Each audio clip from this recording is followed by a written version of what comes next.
तो hey everyone, नमस्कार। स्वागत है आप सभी का आपके अपने YouTube चैनल संध्या कंप्यूटर क्लासेस। मैं श्रवण कुमार एक बार फिर से आप सभी का स्वागत करता हूं आपके अपने इस बेहतरीन मंच पे। मेरे विद्यार्थियों, RECT एग्ज़ाम मुख्य परीक्षा 31 जुलाई 2022 को होने वाली है, यानी मात्र आज से आपके सामने 3 दिनों का केवल समय बचा है। अध्याय नंबर 14 साइबर सुरक्षा एवं जागरूकता, भोकाल प्रश्नोत्तरी रिवीजन फटाफट में एक बार फिर से आप सभी का स्वागत। हमसे जुड़ने के लिए हमारे इंस्टाग्राम अकाउंट को फॉलो कीजिएगा और PDF के लिए टेलीग्राम चैनल को अवश्य ज्वाइन करें। सबसे पहले क्वेश्चन की बात करते हैं, उससे पहले आपकी जानकारी के लिए बता दूं कि एक ऐसा टॉपिक जहां से एग्जामिनर आपको 2 क्वेश्चन पुटअप कर सकता है, यानी कि एग्जामिनर की जितनी भी अप्रोच हो सकती हैं सारी की सारी अप्रोच तक पहुंचने की मेरी पूरी की पूरी संभव कोशिश रहेगी। तो सेशन पसंद आए तो सेशन को लाइक जरूर करें और अगर चैनल पे पहली बार विजिट किया तो चैनल को सब्सक्राइब जरूर करें। सबसे पहला क्वेश्चन है आप सभी के स्क्रीन पे कि किस प्रकार के साइबर अटैक में आपसे आपकी जानकारी मांगी जाती है, जैसे पासवर्ड, नाम, तिथि, पिन इत्यादि, है ना। तो मेरे विद्यार्थी, आप सभी लोगों को पता रखना है कि भाई इस टाइप का, देखो साइबर अटैक का मतलब ये होता है कि भाई आपके सिस्टम पे यूज़र की बिना अनुमति या स्वीकृति के बिना ही आपके सिस्टम पे क्या किया जाएगा, अटैक किया जाएगा। उसको अपन क्या बोलेंगे, साइबर अटैक बोलेंगे। अब जो साइबर अटैक में देखिएगा, यहाँ पे आपसे बोला है कि आपकी निजी जानकारी मांगी जाएगी, और जैसे कि आपके पासवर्ड हो सकते हैं, नाम हो सकता है, डेट ऑफ बर्थ हो सकती है, आपके कोई पिन कोड हो सकते हैं, ये वगैरह वगैरह जो कुछ भी है, ये वाली जितने भी जानकारी हैं फिशिंग वाले साइबर अटैक के अंदर ले जाती है। इन जानकारियों के माध्यम से आपके सिस्टम को जो है आपके सिस्टम पे साइबर अटैक किया जाता है। पासवर्ड अटैक में मेरे विद्यार्थियों आपको याद रखना है कि गलत पासवर्ड या फिर विभिन्न प्रकार की जो कोशिशों के बावजूद जो है आपके पासवर्ड तक पहुँचने की जो हमलावर होता है उसकी कोशिश रहती है, यानी कि किसी भी तरीके से आपके पासवर्ड पे अटैक किया जाए तो उस प्रकार के जो साइबर थ्रेट को अपन क्या बोलेंगे, पासवर्ड अटैक बोला जाता है। मेलवर्टाइजिंग का मतलब होता है कि भाई विज्ञापनों के माध्यम से आपके सिस्टम पे जो है साइबर अटैक किया जाएगा। तो ये सारी चीज़ें भी आपको पता होनी चाहिए। डिनाइल ऑफ सर्विसेज का मतलब होता है मेरे विद्यार्थियों, आप सभी लोग याद रखना कि आपके कंप्यूटर को ओवरलोड किया जाएगा। क्या किया जाएगा? ओवरलोड किया जाएगा। तो यानी कि बहुत सारे कंप्यूटर के द्वारा जो है एक जो टारगेट कंप्यूटर होता है वहाँ तक क्या किया जाए, साइबर अटैक को या फिर वायरस वगैरह जो कुछ भी होता है उनको पहुँचाया जाता है, जिसकी वजह से आपके सिस्टम पे अटैक किया जा सके। तो जब भी इस टाइप के अगर क्वेश्चन आए तो आपको पता रखना है कि आपको अगर निजी जानकारी बोलता है, जैसे नाम, DOB है, पिन है, तो आप किसके साथ में जाओगे, फिशिंग के साथ में आपको जाना होता है। तो मेरे ख्याल से ये क्वेश्चन बिल्कुल आप सभी का क्लियर हो चुका होगा। बढ़ते हैं सेकंड क्वेश्चन की ओर कि निम्न में से कौन सा मेलवेयर का उदाहरण है। मेलवेयर का मतलब ये होता है मेरे विद्यार्थियों, आप सभी को पता रखना है कि भाई ये ऐसे सॉफ्टवेयर कोड होते हैं जो क्या करते हैं, आपके सिस्टम से डेटा को चोरी करते हैं। क्या करते हैं? डेटा को चोरी करते हैं या फिर डेटा को नष्ट करने का काम करते हैं। उसको अपन क्या बोलेंगे, मेलवेयर बोलते हैं। अब तो मेलवेयर आपके तीनों प्रकार के होते हैं। स्पाईवेयर भी हो सकता है, वायरस भी हो सकता है, ट्रोजन हॉर्स भी हो सकता है। यानी उपरोक्त सभी यहाँ से आपका बिल्कुल ही करेक्ट विकल्प हो जाता है। अब देखिए, सबसे पहले बात करते हैं स्पाईवेयर की। तो मेरे विद्यार्थियों, स्पाईवेयर क्या होता है, आपको आपके सिस्टम पे क्या करेगा, ये आपकी जितनी भी गतिविधियां होगी उन पे आपके ऊपर नज़र बनाए रखेगा कि आप क्या क्या काम कर रहे हो। नज़र बना के जासूसी करने का एक प्रकार से काम कौन करता है, स्पाईवेयर करता है। तो इतनी सी बातें आप सभी को क्लियर होनी चाहिए। वायरस जो होता है ये क्या करता है, रेप्लिकेट करता है। रेप्लिकेट का मतलब होता है कोई अवांछनीय फाइल है उसकी बार बार आपके कॉपी बनाता रहेगा, यानी बहुत सारी कॉपी बनाएगा, जिससे क्या होगा, आपके सिस्टम पे एक प्रकार से ओवरलोड हो जाता है। उसके बाद में आपका सिस्टम हैंग होने लगता है या फिर सिस्टम पूरा नष्ट ही हो जाता है ना। तो इससे आपको समझना है। ट्रोजन हॉर्स का मतलब ये होता है कि ट्रोजन हॉर्स खुद तो कोई नुकसान नहीं पहुंचाते, लेकिन क्या करते हैं कि चुपके से क्या करते हैं, वायरस या किसी अन्य प्रकार के मेलवेयर को आपके सिस्टम के अंदर डाउनलोड कर देंगे, जिसके माध्यम से आपके सिस्टम को हानि पहुंचाई जा सकती है। तो भाई तीनों के बारे में याद रखना कि स्पाईवेयर आपकी जासूसी करता है, वायरस प्रतिलिपि बनाता है और जो ट्रोजन हॉर्स है ये खुद नुकसान नहीं पहुंचा के दूसरों को क्या करेगा, आपके सिस्टम में डाउनलोड करने का काम करता है। बढ़ते हैं अगले क्वेश्चन की ओर कि निम्न में से किस प्रकार की वेबसाइट पर अपनी व्यक्तिगत जानकारी दर्ज नहीं करनी चाहिए। अच्छा क्वेश्चन है, ये भी एग्जाम पॉइंट ऑफ व्यू से।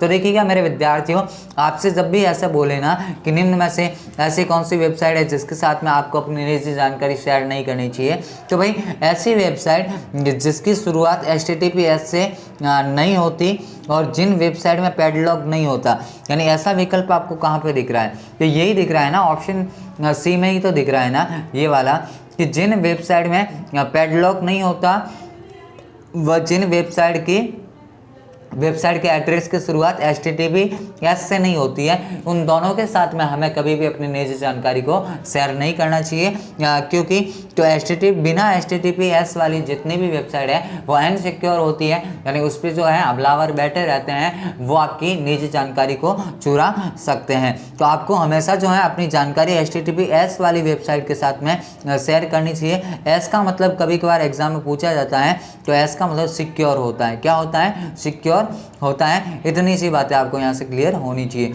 बढ़ते हैं अगले क्वेश्चन की ओर कि निम्न में से कौन सा सॉफ्टवेयर आपके कंप्यूटर की जासूसी करता है और आपसे संबंधित सूचनाओं का आदान प्रदान करता है। तो मेरे विद्यार्थियों, अभी मैंने बोला राइट आंसर क्या होगा, स्पाईवेयर होता है। क्या होता है? स्पाईवेयर जो आपके सिस्टम पर समुचित नज़र बनाए रखता है, जासूसी करता है, उसके बाद में आपके सिस्टम पे अटैक किया जाता है। ट्रोजन हॉर्स में मैंने क्या बोला कि स्वयं नुकसान नहीं पहुंचाएगा, किसी अन्य मेलवेयर को आपके सिस्टम के अंदर डाउनलोड कर देगा। वायरस जो है आपकी रेप्लिकेट बनाता है, प्रतिलिपि बनाने का काम करता है।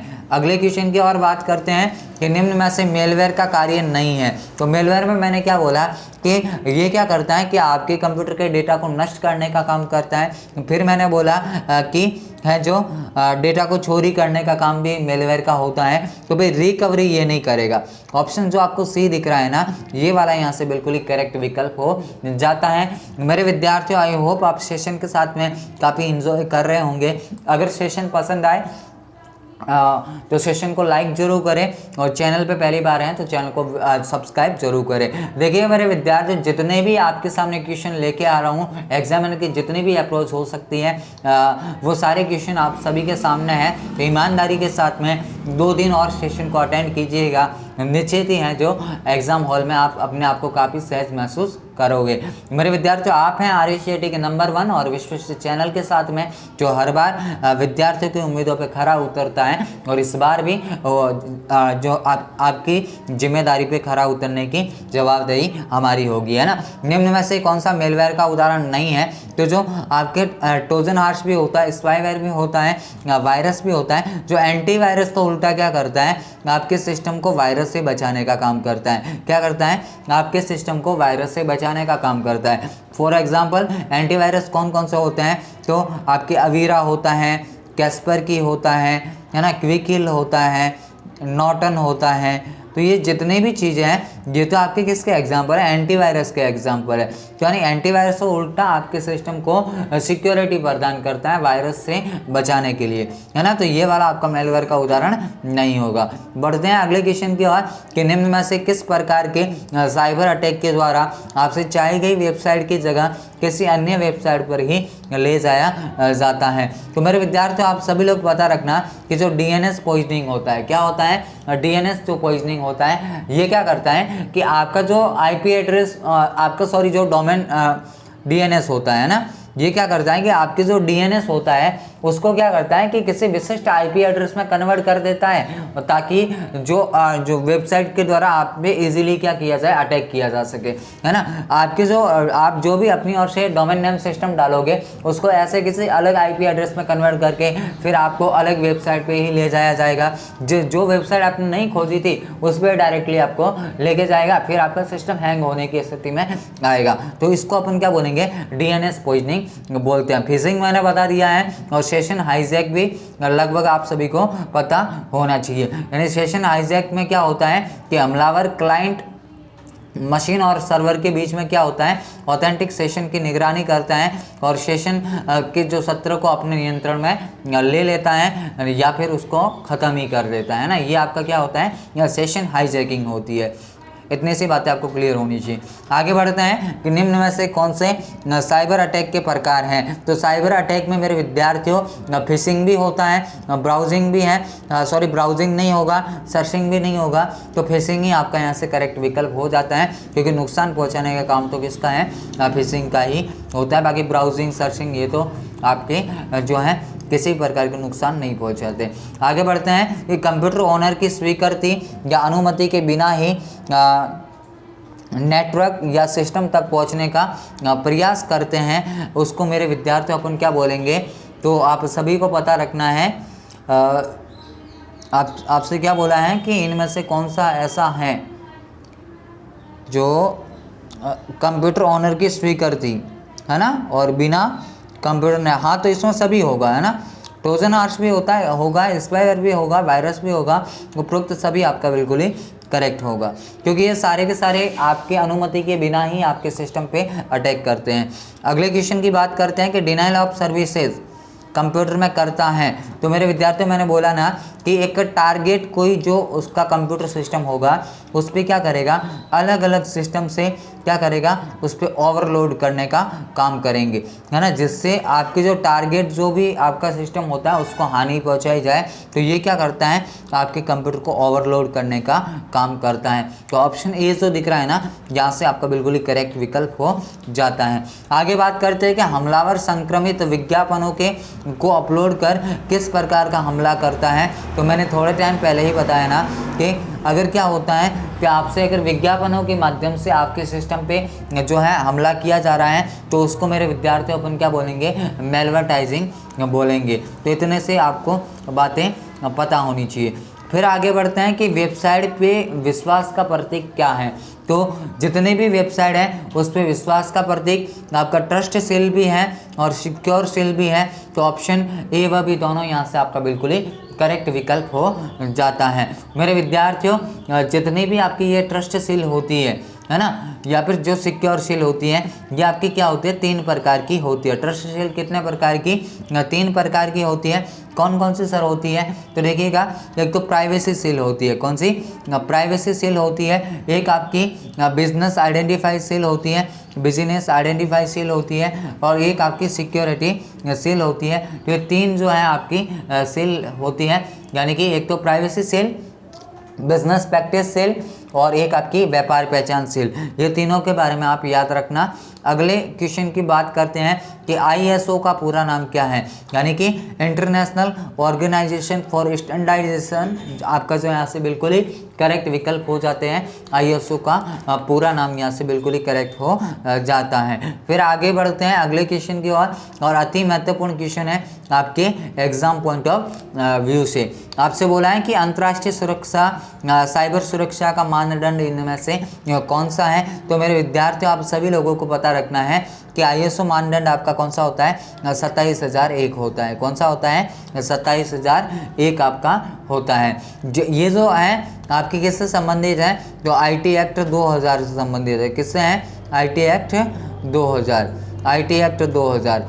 ये सारी बातें आपको पता होनी चाहिए। फिर आगे बढ़ते हैं कि भारत में साइबर अपराध और इलेक्ट्रॉनिक कॉमर्स, है ना, क्या बोला है, इलेक्ट्रॉनिक कॉमर्स से संबंधित कानून कौन सा है। तो मेरे विद्यार्थियों, मैंने बोला ना IT एक्ट 2000 किससे संबंधित है, आपका साइबर अपराध और इलेक्ट्रॉनिक कॉमर्स से आपका संबंधित होता है।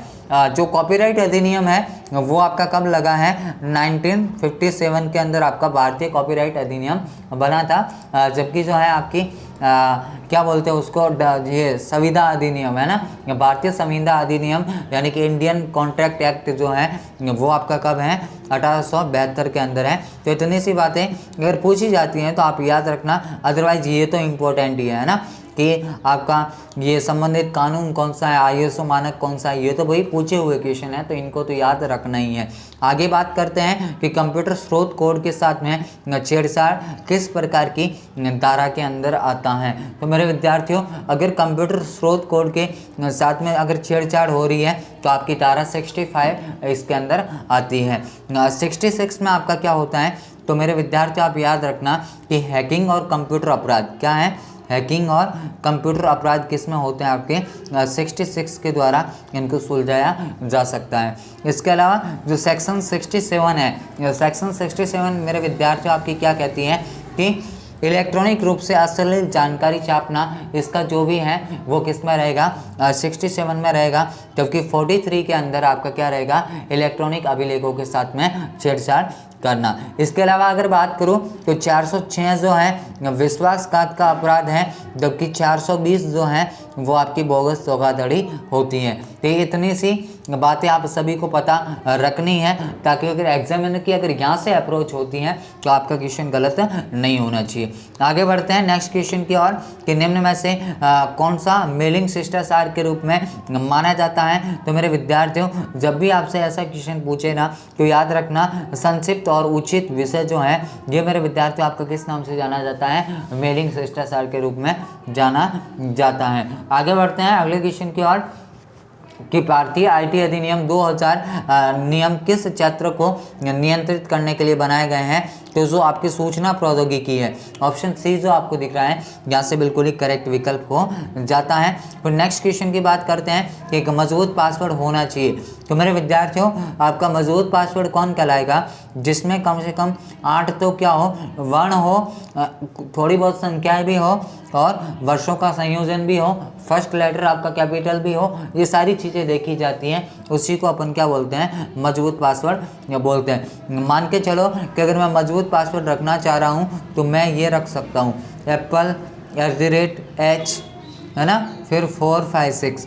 तो ये क्या हो जाता है, एक मजबूत पासवर्ड का एग्जाम्पल होता है। इसमें देखो पहला लेटर कैपिटल भी है, बाकी स्मॉल भी है, सिंबल भी है और संख्याएं भी हैं और 8 वर्ण भी हैं। तो ये वाला आपका क्या होगा, बहुत ही आपका सेफ पासवर्ड होगा। यानी इन पासवर्ड को तोड़ना as compare to easy password के मुकाबले थोड़ा क्या होता है, कठिन होता है। आगे बढ़ते हैं अगले क्वेश्चन की ओर कि निम्न में से कौन सा असली सुरक्षा और प्राइवेसी रिस्क का उदाहरण नहीं है। तो मेरे विद्यार्थियों, हैकर्स आपका यहाँ से बिल्कुल ही करेक्ट आंसर हो जाता है। ऑप्शन ए जो आपको दिख रहा है बिल्कुल ही करेक्ट आंसर है। तो यही थे मेरे विद्यार्थियों आपके top most 20 question. I hope आपको सेशन काफ़ी पसंद आया होगा। अगर सेशन के साथ में एंजॉय किया है तो सेशन को लाइक करें, ज़्यादा से ज़्यादा शेयर करें, ताकि 31 तारीख के दिन हर एक विद्यार्थी जो राजस्थान से RCET एग्ज़ाम में बैठने वाला है उन सभी तक ये सीरीज होनी चाहिए, ताकि वो भी अपने आप को सिक्योर महसूस करें एग्ज़ाम हॉल में और इस बार अच्छी परसेंटेज के साथ में पास हो सके। मेरे विद्यार्थी, आप थे RCET के नंबर 1 और विश्वसनीय चैनल के साथ में। मिलेंगे एक नेक्स्ट वीडियो के साथ में, तब तक के लिए जय हिंद, वंदे मातरम, जय भारत।